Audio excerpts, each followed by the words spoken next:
Three, two, one. Well, welcome. I'm live here tonight as we talk about successful transitions in real estate investing, and I look forward to uh, sharing a few parts of my new course with you, and then allowing you the chance to go through and understand a bit more of looking at your schedule, looking at your money habits, your motivation, and then making sure that those parts are lined up with your goals. You can see behind me, we have the beautiful Rocky Mountains, and it's just a reminder and an inspiration for us that when we're financially free, we can travel and do the activities and the things that we want. But to get there, we need to go through successful transitions into the area that we want to focus on. Tonight, that area is real estate. So I'm going to share the screen. I'm also going to put up a question and answer box there for those that want to ask questions. So as we share the screen, I'm going to switch over and we'll begin. My name is Trevor Fall, and we're going to start tonight with a brief introduction of who I am and what the activities that I've been involved with, why I'm qualified and ready to teach you guys about successful transitions. So I've made a few transitions in my day. In the mid 90s, I was in the Philippines for a year, adjusting to culture and language. 99 to 2004, I was in Indonesia for 5 years.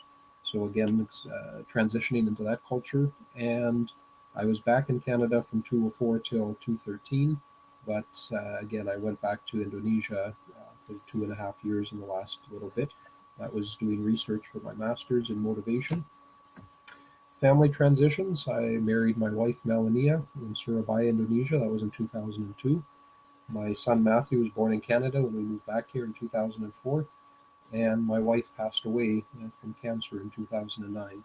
So looking at that timeline, I've been through the transition of being single, being married, having children, and then being without a spouse, which occurs to a lot of us these days, whether it's through divorce or through your spouse passing away. I was a single father for 4 years, 2009 till 2013, and but I also remarried again in 2013 in December, and so my wife and I, Lucy, we've been married for almost 2.5 years now. Academic transitions. I took my bachelor's degree from 93 to 98, and I took some English training, English teacher training, and I'm now just finishing my master's for my TESOL, meaning to train teachers. My thesis, as I mentioned, was on motivation, and so I'll be tying some of those theories and information into the seminar tonight. Taught English for a number of years, basically 98 till 2009, working with international students and overseas with teenagers and adults, teaching. I had an importing business with handicrafts from Indonesia. I then transitioned, and after my wife passed away, and I was a financial advisor part-time, and then after she passed away full-time for several years. Since 2006, I've studied about and been investing in real estate, and I also worked with travel medical insurance, so a few career changes in my time as well. My current focus, and you can read through this, but basically I'm now looking at, as I've helped my students for years with their time management and their goal setting, I'm tying in for those wanting to invest in real estate with their financial picture and how do they get to a higher level, especially when you want to start in real estate and you have no money. And then tying in my master's research from motivation and seeing how do these four parts work together to help you be successful in reaching your goals. So let's begin.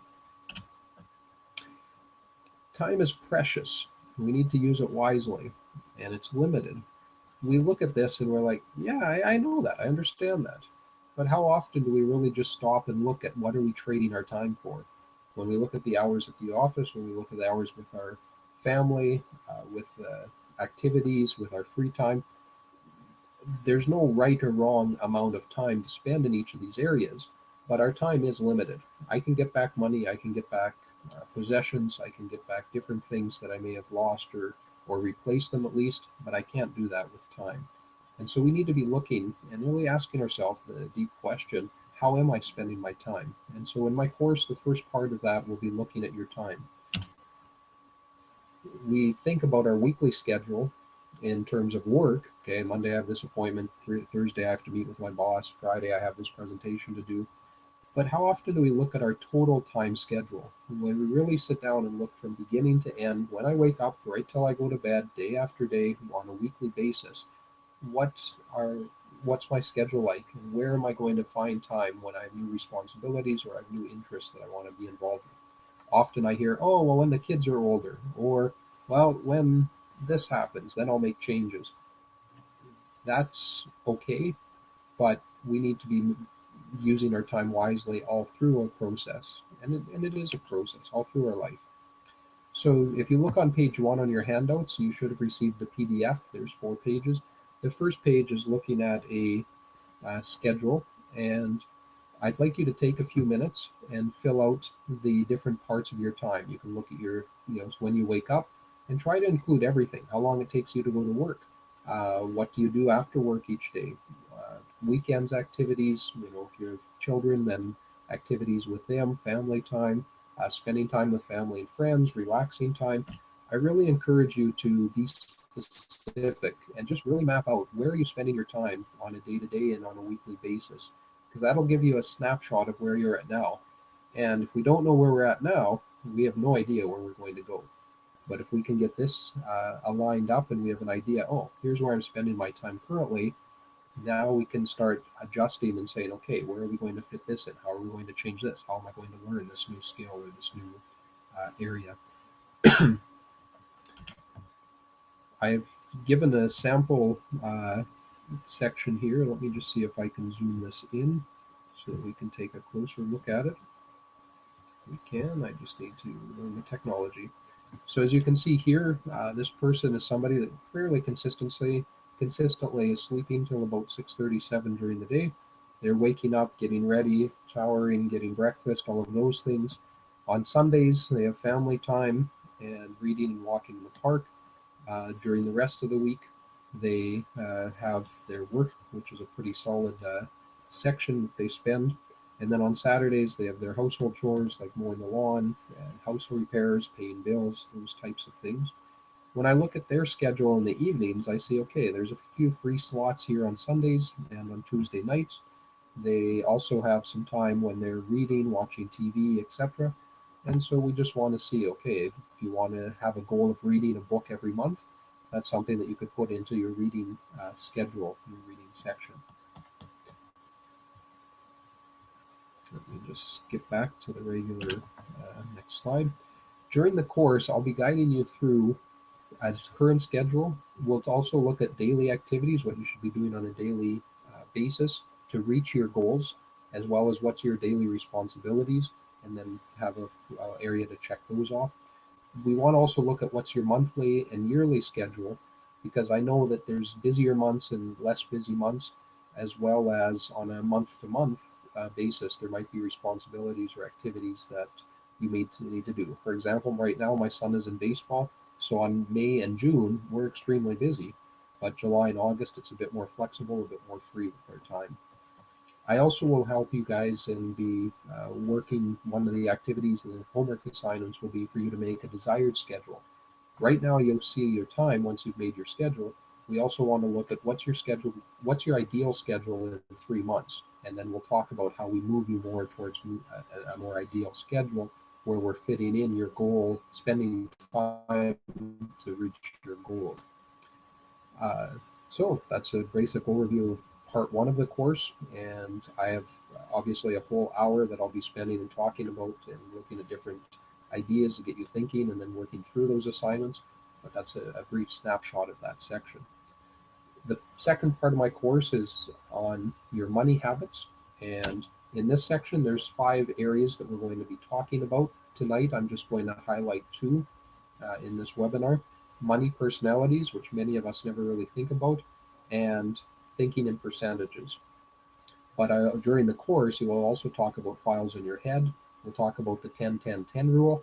And some of you are like, I already know I have to spend 10% in savings, 10% in charity, etc. Well, there's a 10% piece of that that we never often think or talk about, but I'm also going to show you how do we work up to that, because for many of us, we can't just pull 30% out of our budget. We're not making ends meets now. So we'll be looking at your financial picture and then having an idea of how do we move you towards your goals, and we're getting 10% in those three categories. Uh, your charity, your savings, and some money towards investments, which we will then be increasing as you grow in wealth. And then a you get budget. It's a term that I've coined, and I'm looking to trademark. Looking at how do we, because what you, when you set up your budget, how you're spending your money is what you get. If I'm spending it on a lot of liabilities, meaning things that don't bring me income, I'm going to have a low income. Sorry, not a low income, but I'll have uh, less assets or less possessions that will be bringing me money. If I can allocate some of that money that's going towards things that decrease in value towards things that increase in value, then over time I will be having more money. And so we'll talk more about that as we go in the course. Tonight, though, let's look a bit at money personalities. This information is from a book called First Comes Love, Then Comes Money by Scott and Beverly Palmer. They realized, as they were financial planners for 10 years, married couple working in their business, but a lot of couples they sat down with, they just would put a budget in place and it just wasn't working. They wouldn't move ahead. In fact, they would increase the fighting that the couple would have. So they took a step back and said, what pieces are missing from this? And in this book, they talk about three areas. They talk about how do people spend their money and what's their personality now. They talk about ways to communicate more openly about finances and understanding your spouse or partner better. And then they have specific steps, which they call a money huddle, in guiding a couple in communicating better with their money. But the book is excellent for singles as well, especially as you can identify these different money habits. So we look at three on this slide. One is the saver. And on these, I've tried to balance or say, there's good and there's bad points. So don't just think this is coming down hard on this person or this personality. So the saver focuses on money in the bank. They want to have that, never spend more than they need to. And the benefit or the positive side of this is that they want to have money for the future, and they're often good at planning for long-term activities and goals. The spender is someone who buys a lot, and often buying knickknacks or trinkets, things that may or may not increase in value. The positive side of that is they're often very generous. This person would like this, or my niece or my nephew would really like this. And so they spend a lot, but they're also giving a lot to other people. A risk taker, the book explains a little bit more detail of what this is. I've just tried to summarize it. For example, they're willing to buy property without seeing it. However, they know how to eliminate the risks as well. But the nice thing for a risk taker is they've tried a lot of different things in life, and they can, if you would chat with them, they probably understand about different types of investments: stocks, commodities, real estate, business, etc. The security seeker is someone that analyzes everything, wants to make sure every detail is in place and is perfect. It has its strengths, because then I'm often somebody that's more of a risk taker. I move forward more quickly than I should. And at the same time, if I have a partner or a spouse that balances me as a security seeker, then that person would ask more questions and help clarify, make sure that everything is in place before moving ahead. And so a balance has to be struck between this type of personality and a risk taker personality. And lastly, a flyer. This person really doesn't really pay attention to money. And it's not that they're, sorry for that, it's not that they're basically just not focused on money, or it's just there. If they have it, great. If they don't have it much, they're working for it, but they don't think about or focus on money a lot.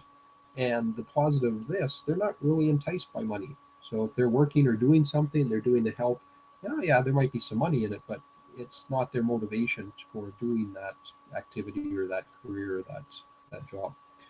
As I noted at the bottom here, sometimes with personalities, we try to, I'm this, no, I'm that. And the nice thing with this chart and the way that this is set up, that typically, especially with money personalities, we're a combination of two or three. So myself, I'm a saver, but also a risk taker. So I am careful with how I spend my money, but when I see investments or opportunities, I'm quick to jump in, sometimes a little too quick.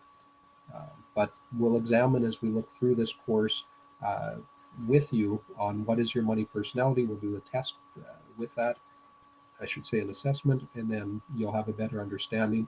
And then if you have a spouse, if you have a business partner, if you have family members, you'll start to identify, oh, okay, that's why they're doing that. And you start to understand others' reactions and interactions with money.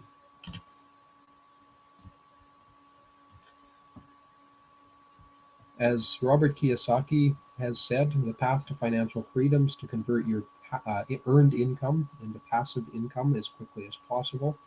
And so, as we go through and talk about your money habits, that's one area that we'll be looking at. And as we know, there's two ways to increase your cash flow, or you should know at this stage. One is to reduce expenses, and that's where you're running around looking at your budget and saying, okay, what can I cut out? It's been called the latte factor by David Bach. Others just talk about, clipping coupons and trying, the smart saver, etc. Those are good actions, and I think we need to rein in our spending habits sometimes. Often, actually, most people that I deal with and help with their financial planning, we can look at ways to save them between $500 and $1,000 per month, just on how they have their money currently organized and how we can reorganize it, make it more efficient, make it work better. But just reducing expenses is not enough. We also need to look at how to increase your income. We'll be talking about some of those parts when we through the course that I'm giving you an introduction to tonight. I'll give you an example with the first area of reducing your expenses. Let's say that you buy 2 loaves a week of bread, and at one store it's $1.50, at a supermarket that it's $2.50. So if you're buying 2 loaves a week, I guess I need to change these numbers here. That means that you're saving, let's just say over 50 weeks, you're saving $100. It's not a large amount, but when you look at the percentage amount, that's 40%. So instead of spending 125, you're actually, sorry, 5 times 50. Instead of spending $250, you're only spending $100. Now, this is on one item, and so when you look at this in combination with other areas, you can see how I can sit down with a couple or with an individual and find ways to be saving them $500 to $1,000 a month. Another piece of this puzzle will be, which I'll talk about shortly, is your motivation. People say, "Oh, I don't want to live on bread and water." Hey, no problem. I'm not saying cut out all the extras for going from a lot to nothing, or living very stingently, and like in The Terminal with Tom Hanks, where he has the ketchup containers and he's putting it on crackers and trying to just so that he can have something to eat. That's not what I'm talking about. However, most of us can be more efficient, and it's a learned thing. It's a skill that you can learn over time as you're shopping, as you're looking at different flyers, as you're looking at different opportunities. And not just in that area, let's just think about a vehicle. What about your depreciation? So I'm not talking about your insurance costs or other things.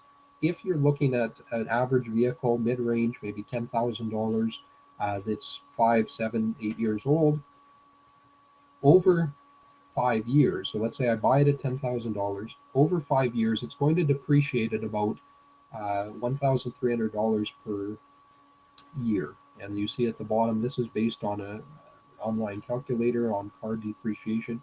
If you click on that link, you'll be able to see how they're averaging that and what percentages they're using.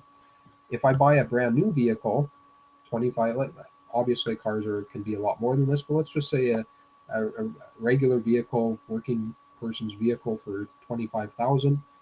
On average, over the first 5 years, especially in the first year, but over the first 5 years, on average, it'll lose 3,900 per year.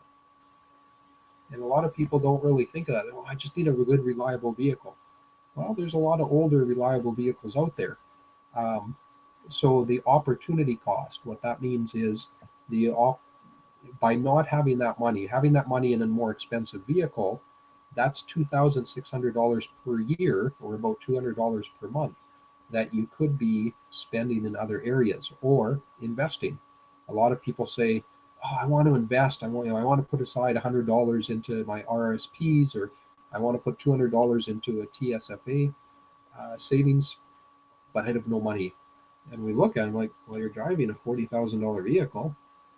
Why not drop down to a $20,000 vehicle? And it's part of the mindset, the motivation, and looking at what are we going to change if our goals are to be successful in real estate and to be saving money and to become financially free. I'm not going to go through this illustration, but in a similar sense, looking at your house. So if you're buying a house that's 240,000, I think average price in Winnipeg is about that, or you're buying a more expensive house, look at the bank loan. So just the first 5 years, what's the amount that's going to be spent on your principal and on your interest? Part 3 talks about motivation. So in our course, we're going to look at your time schedule and your money habits, get snapshots of those, look at ways to rearrange your time and your money to align with your goals. But this will, to a large part, depend on your motivation. I'll be sitting down with you if you take the course online, which I'll talk about at the end, or if you take it with me in person via Skype or live. We'll be looking at your motivation. How aggressive are you going to be in reaching your goals or working on your goals? I'll just go through some of these theories a bit quickly, but the first one major theory that came out, and these gentlemen are on the screen, have talked about quite a lot, talk about intrinsic and extrinsic reasons for doing something. Intrinsic means internal, or the things that you're getting, just the sense of satisfaction, joy, happiness, pleasure from doing an activity. A lot of hobbies would fall under that, but also things like language learning about finances or real estate. And then your extrinsic rewards, praise, good grades, encouragement from others, or a badge or certificate that you receive. Those are things that help you and motivate you to keep doing an activity. I have a cartoon.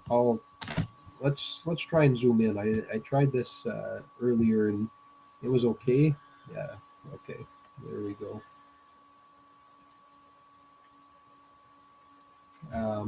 Look, a snake, a big one. Do you think it's poisonous? Beats me. How can you tell? Well, if it bites you and you die, it's poisonous. Har, har. But look how it glides along. It's almost like a liquid. I wonder how they do that. And then we go down. He's flicking his tongue in and out. I think that's how they smell, but why would they smell with a tongue? Do snakes have eyelids? Do they sleep with their eyes open? How could snakes eat mice? Don't snakes eat mice? How could a snake swallow something bigger than its own head? Heck, we don't know anything about snakes. Maybe your mom would get us a book. And then we come to the classic. Let's just move over here.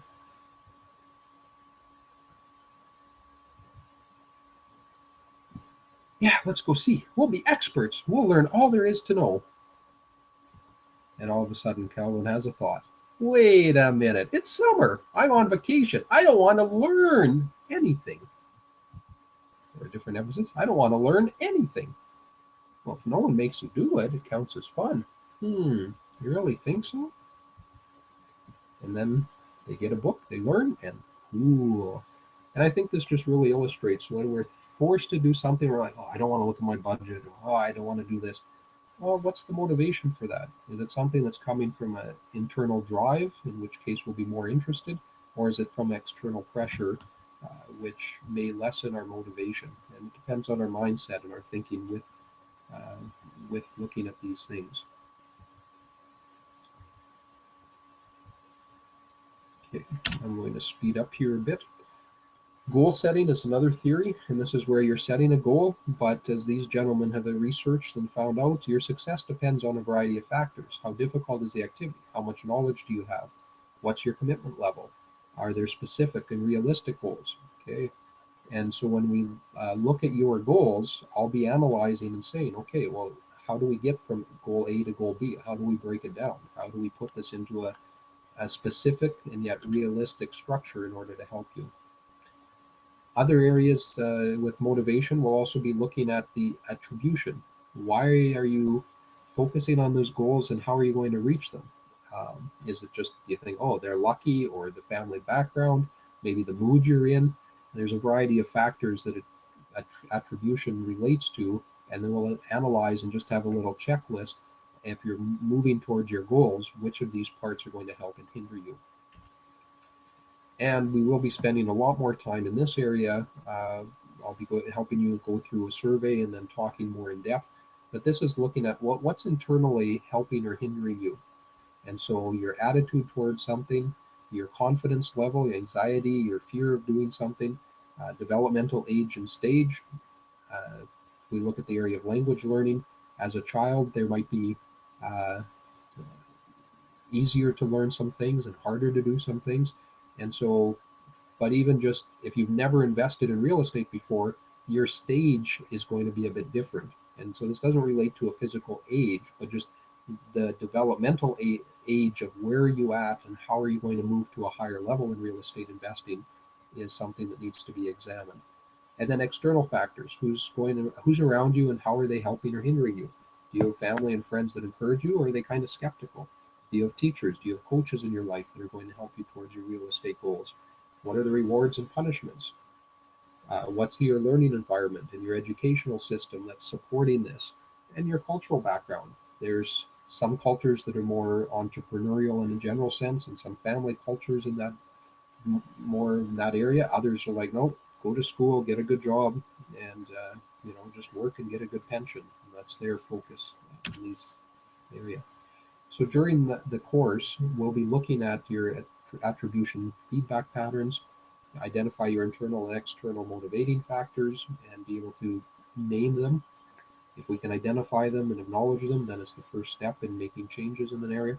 And then that we'll be combining this with your current financial and time schedule in order to make sure that you're successful in reaching your goals. So let's talk a little bit about some of these goals. I'm not going to go through all of these, but as you've seen, we'll be specific. We'll have some timelines that I'll help you with, and we'll look at having smaller actions, monthly, weekly, daily. Sometimes we even need hourly goals, as we illustrate here.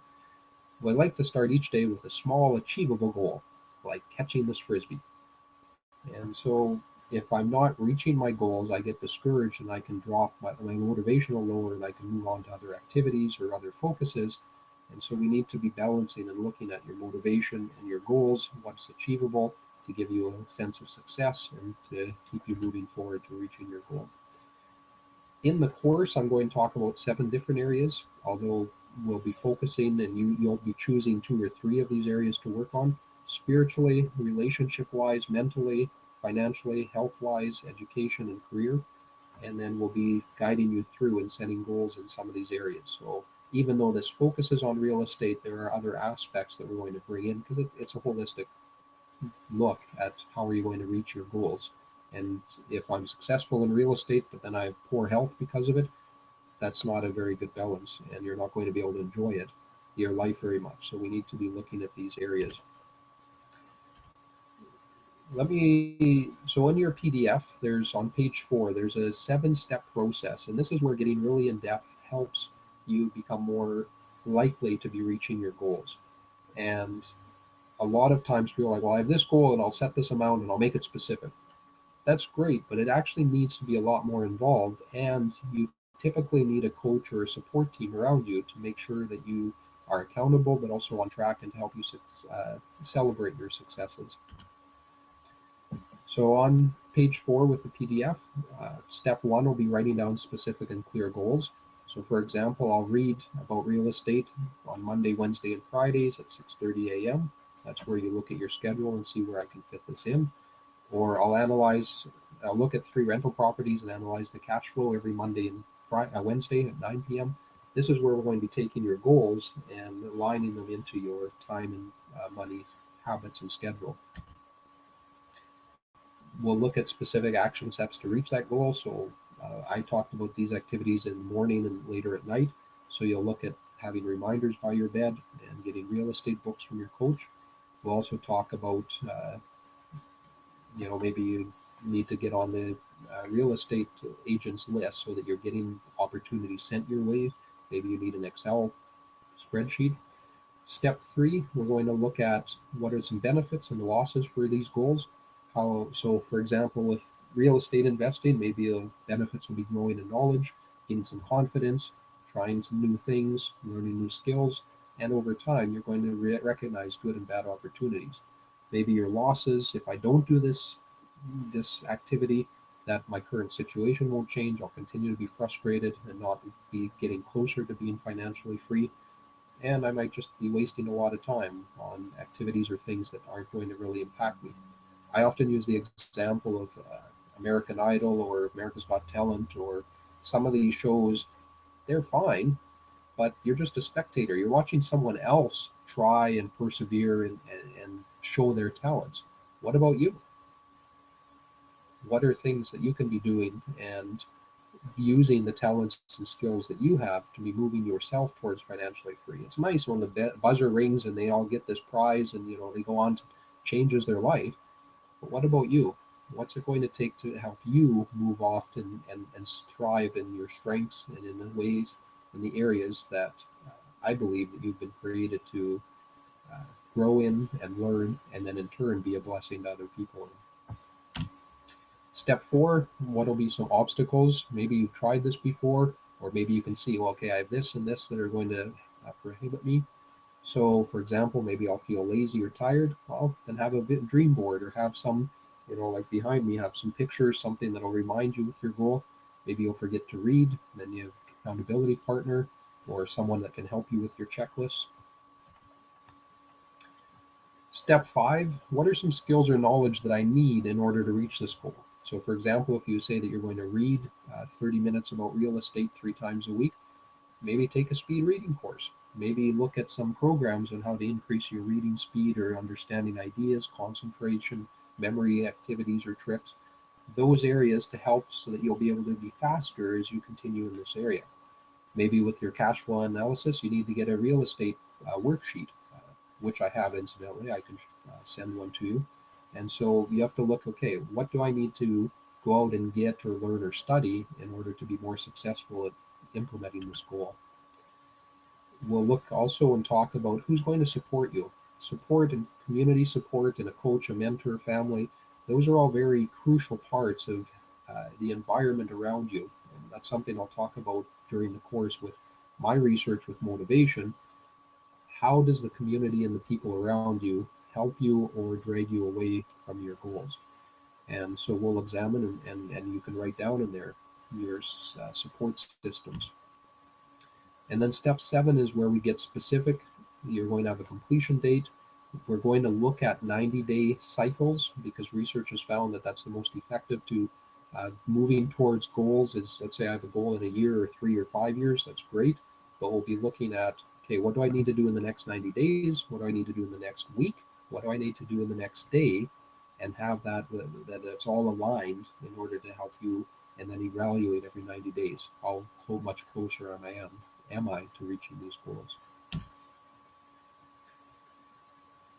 Just some tips. Make sure that you clarify what you're focusing on. Get some help from your coaches or mentors. Share your goals with a friend or someone from this group or others that have taken this course in order to be accountable and to just put it out there so that others can be encouraging. And there's going to be times when you forget or fail. That's okay. That's where you start again. And remember, it'll take 3 to 4 weeks to create a new habit. But once you have it created, then you need the motivation. That's sort of the initial motivation. But then you'll look at, okay, what do I need to maintain this and to move forward in the pursuing that goal? Your next steps, I strongly recommend for you to register and to take the Successful Transitions in Real Estate Investing course. It's 5 hours of training, so we'll be looking again at your scheduling and time, current and future, your money habits, and look at how to rearrange. As I said, I've often sat down with individuals or couples and helped them save $500 to $1,000 just by rearranging their money and where they're spending. And it's not just, oh, cut all these coupons and then you'll save that. It's really looking at their financial picture and saying, you know what, this and this can be rearranged, this can be moved over here, this can be looked at. What steps are you willing to take in this area? And then your motivation, are you want to be on the secure path, the fast track, or the hyper speed bullet train, I call it? and how will that help you as you move towards your goals. Just sort of highlighted and talked through this already, but there'll be different forms to be filling out. What I've given you in the PDF right now is just an initial introduction. You'll learn more about the 4 secrets that the rich are following and look at your current and future you get budget, the motivational factors, attribution, internal and external, and the 7 steps and goal setting worksheet. We'll be filling out several of those for you to be working on. Also, you'll be getting 2 25-minute Skype times or telephone calls with me. And so once you enroll in this course, what I would recommend is you take the first 2 parts, talking about and looking at your time and your money. Maybe it takes you a week, 2 weeks to look through all of that information and that part of the course, but then sit down and talk with me. And then look at your motivation and your goal setting, and then schedule a time with me again and we'll sit down. So that's included in the cost of this course. Or for some of you might say, I want to just do everything, and then I'll sit down with you for a 50-minute period at one time and we'll talk through everything in one setting. This course is going to be available online for $97, or you can have me teach you this course either in Skype if you're outside of Winnipeg, or in person for $197. And just keep in mind, that's 5 to 6 hours of training. It's the worksheets, it's the bonus packages with the Skype time with me. All of that would be for this cost. However, as we look at this, will go live on June 10th, so I'd encourage you to register. You can email me, or you can go to my website. You'll have several options for payments. One will be through e-transfer, email transfer, PayPal, in person for those of you that are in Winnipeg, or you can also just register and pay on the website, not on my website, but on the website where this course will be hosted, and I'll give you those details after you've registered. And we have a bonus for you. For those of you that are signing up within 48 hours of this webinar, cost for the course, if you take just the online component, is $67. If you want to work with me in person, take it live by Skype, or for those of you within Winnipeg, I sit down with you and go through all this in person. It's only $147. So about 25 to 30% savings. Let me just highlight a few things as you're thinking through that. For additional real estate support, for those of you that are in Winnipeg, you can get a real estate coach that'll help you through buy, fix, and sell, or through rent to owns, or through buy, renovate, refinance, and rent. There's a lot of different options, and so Teammate Real Estate has coaches that specialize in each of those different areas. You can go to their website, teammaterealestate.com, or you can find them on Facebook. You can also join the Truly Invested Real Estate Club. They meet once a month, and they go through and have different topics. Trulyinvested.ca, or their Facebook page is listed here, and when you email me, I can send you these links. If you're Canada-wide, you could join the Private Investment Club, and the website is here, privateinvestmentclub.com. They focus a lot on the real estate market, and their CEO, Sunil Tulsiani is an expert. He was a police officer that decided to move into real estate, so he's sometimes nicknamed the wealthy cop, because in his first year of real estate investing, he bought and sold over 77 properties.